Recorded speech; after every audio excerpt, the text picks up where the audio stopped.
You're listening to the Kings of the Ring Podcast Network.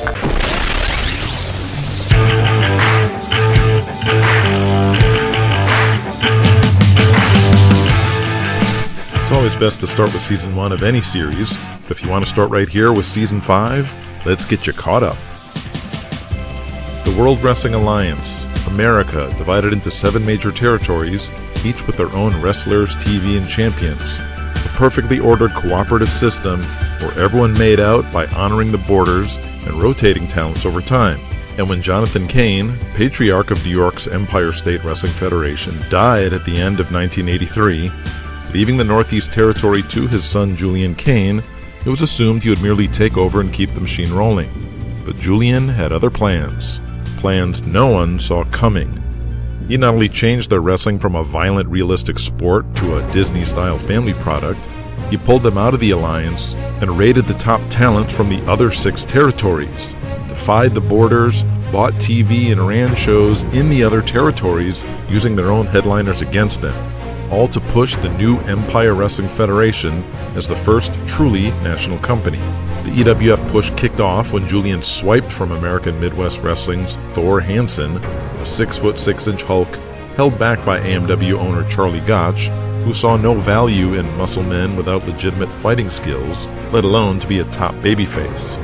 Behind Thor, Julian took the world by storm, as no one knew it hit them, and the Alliance spent 1984 reeling, and all attempts to fight back in 1985 crippled by Alliance infighting and a series of truly unfortunate events.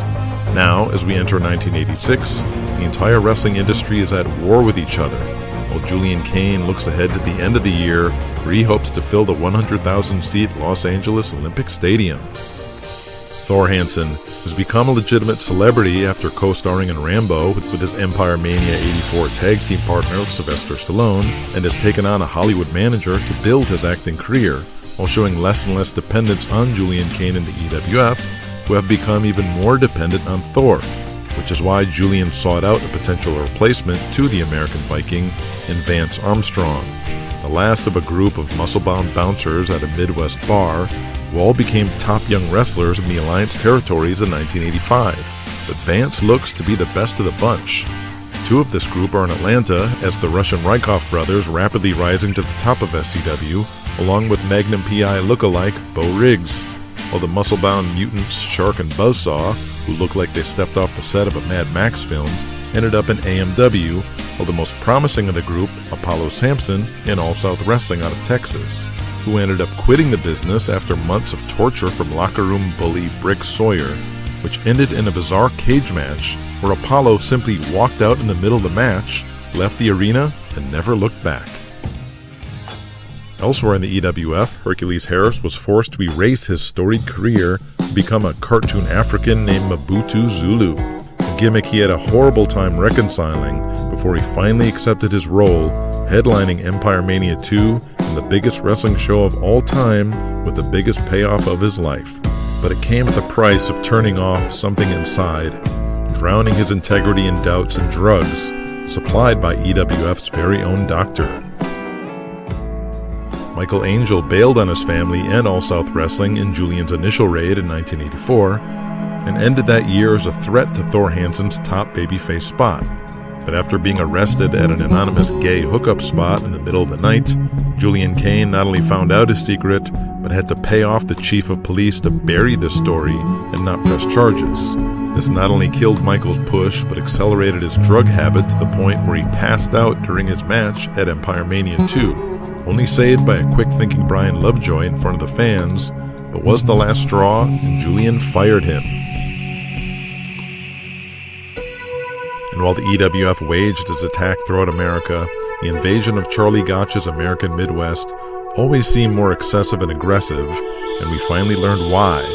when we dove into Julian's childhood and discovered an 8-year-old Julian walked in on Charlie Gotch raping his mother. Charlie, the stubborn old ex-Olympian wrestler and owner of AMW, was the most resistant to any changes and refused to have the torch passed to guys like Thor Hansen, and repeated the same mistake, refusing to turn new sensation Shark and Buzzsaw babyface, ignoring that modern fans grew tired of the old flabby tough guy babyfaces and now wanted their heroes to resemble Arnold Schwarzenegger or He-Man.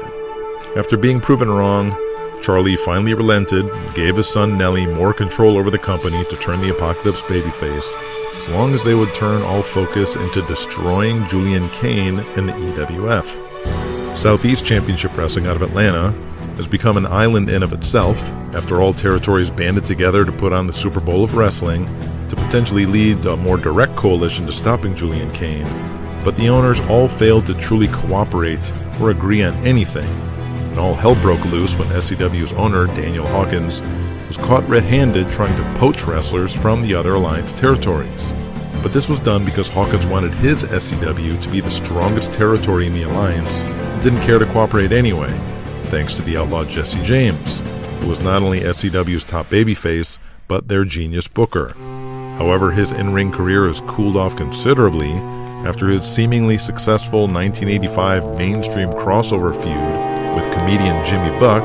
which culminated with a late-night talk show appearance turned into a nightmare, when after being slapped by Jesse on TV, Jimmy Buck killed himself days later because of missing out on a movie part. But America took as suicide because of being bullied and humiliated on national TV by Jesse James, killing houses everywhere for SCW. But Jesse always has a plan and hopes to turn things around in 1986 behind his own comeback and the return of Diamond Donnie Gold. The Golden Boy and reigning wrestler of the decade saw his life altered forever when he broke his back in a plane crash, paralyzing him from the waist down. When word got out to the boys, he had switched seats with Chief Waylon Thorpe, who was killed, just so he could be with a girl, turned Donnie heel to everyone in the locker room. But through a long period of self-reflection, the spirit journey with Thor's tribe, and the caring of SCW valet and Donnie's friend, Miss Kitty, Donnie broke the guilt-formed barriers to his body and regained the use of his legs and swore to live a new life of selflessness and proper appreciation for those who helped him throughout his career. Miss Kitty risked it all to help her friend Donnie, but her husband, Beautiful Barry Lovelace, could see her feelings for Donnie Gold were far greater than friendship, and suspected they did a lot more on that trip to Waylon Thorpe's reservation. And again, it all comes down to Julian Kane. He ended 1985 caught up in a quest to not only make the EWF mainstream, but to be personally accepted by the upper crust of society for his wrestling successes, an unsolvable problem he found out the hard way when he was brought in by the prestigious Sam Hollingsworth Social Society, only to find out he was brought there as a joke to be ridiculed by the politicians, bank CEOs, and other high society members, set up by his former Harvard classmates, a humiliation that solidified his resolve to regain his focus on eliminating his wrestling enemies, starting with the man who raped his mother, Charlie Gotch. Ladies and gentlemen, we now enter 1986 and present to you Season 5 with the finale of episode number 50, which will truly change everything.